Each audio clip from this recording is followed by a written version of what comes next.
ابراہیم علیہ السلام رہتے ہیں فلسطین میں، بیٹا رہتا ہے مکہ میں۔ ابراہیم بیٹے سے ملنے کے لیے جاتے ہیں، بیٹا گھر پہ موجود نہیں ہے، بہو ملتی ہے۔ ابراہیم علیہ السلام اپنی بہو سے یہ بتاتے نہیں کہ میں تمہارا سسر ہوں، ایسے ہی اس سے پوچھتے ہیں بیٹی کیا حال چال ہے، کیسی گزر بسر ہو رہی ہے؟ ابراہیم علیہ السلام کی بہو کہتی ہے بڑی بری گزر بسر ہو رہی ہے، بڑی تکلیف چل رہی ہے، بڑی پریشانی چل رہی ہے۔ ابراہیم علیہ السلام سمجھ گئے کہ یہ عورت بہت بڑی ناشکری ہے، اور جو عورت ناشکری ہوتی ہے، میرا جملہ نوٹ کر لو، اگر عورت ناشکری ہے تو اس کی توحید گڑبڑ ہے، اس کا عقیدہ گڑبڑ ہے۔ پکے عقیدے والی اور پکی توحید والی عورت کبھی ناشکری نہیں کرتی۔ اس بہو نے جب ناشکری کی تو ابراہیم علیہ السلام نے کہا کہ بیٹا ایسا ہے کہ جب تمہارے شوہر شام کو آئیں تو میرا سلام پہنچا دینا، فقرئی منی السلام، میرا سلام کہہ دینا، اور ان سے کہنا کہ غیر اتبت بابک، اپنے دروازے کی چوکھٹ بدل لے۔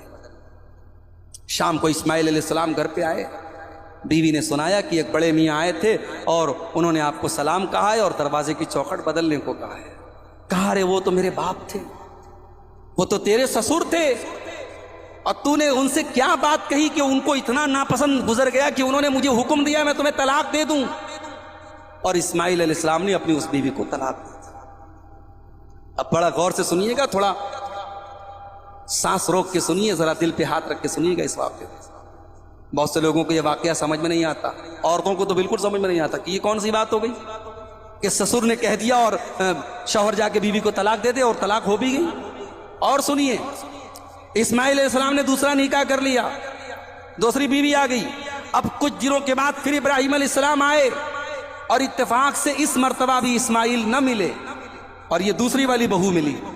ابراہیم علیہ السلام نے اس سے جب حال چال پوچھا تو اس بہو نے کہا کہ ہماری تو بہت اچھے سے گزر بسر ہو رہی ہے، اللہ کا شکر ہے، اللہ جس حال میں رکھے ٹھیک ہے۔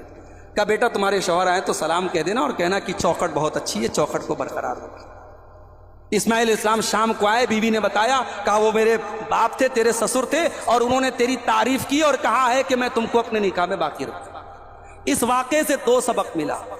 پہلا سبق یہ ملا کہ فیملی، بچے کی، بیٹے کی فیملی الگ رہ رہی ہے، تب بھی سسر یہ نہ سوچے کہ وہ تو سیپریٹ رہ رہا ہے، اس کی فیملی سے مجھے کیا مطلب ہے۔ اگر بیٹے کے پریوار میں کوئی تکلیف ہے، کوئی معاملہ ہے، تو سیپریٹ رہنے کے باوجود، الگ رہنے کے باوجود سسر کی ذمہ داری ہے، باپ کی ذمہ داری ہے کہ وہ اپنے بیٹے اور بہو کے حالات پر نظر رکھے۔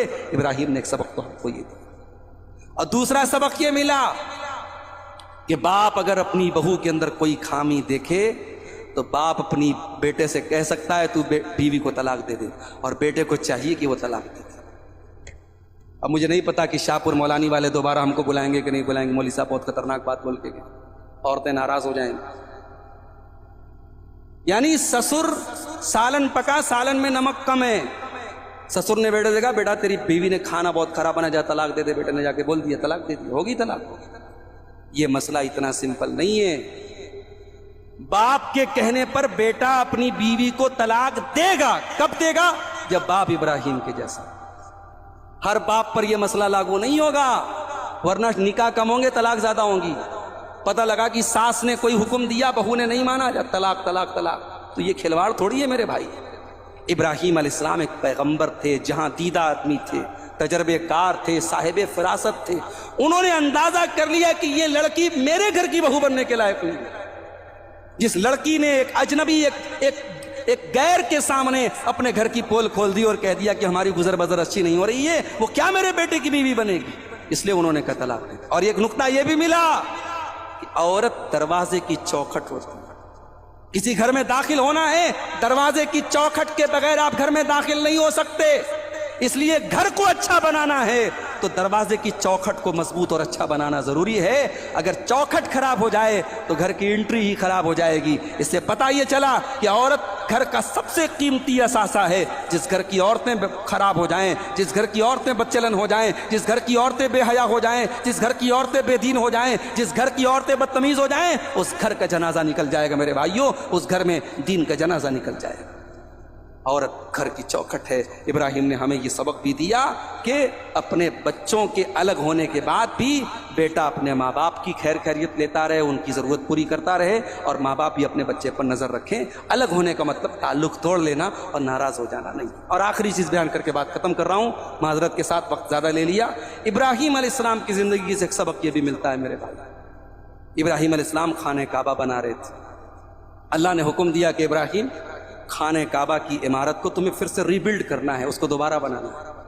ابراہیم علیہ السلام اپنے بیٹے اسماعیل سے کہتے بیٹا اللہ نے حکم دیا ہے خانہ کعبہ کو دوبارہ بنانے کا، تو میرا ساتھ دے گا؟ بیٹے نے کہا بالکل ابا جان میں آپ کا ساتھ دوں گا، اور خانہ کعبہ کی اینٹیں رکھی جانے لگی۔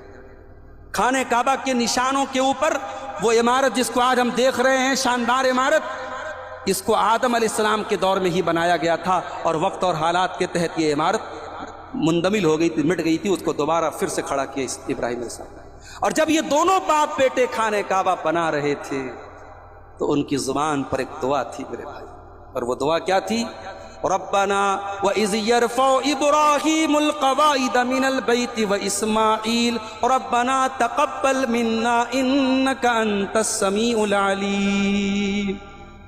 دونوں باپ بیٹے خانہ کعبہ کو بنا رہے تھے اور یہ دعا کرتے چلے جا رہے تھے، اے اللہ ہمارے اس عمل کو تو قبول فرما لے، اے اللہ تو دلوں کا حال جاننے والا اور سب کچھ سننے والا ہے، اے اللہ ہمارے اس عمل کو قبول فرما لے۔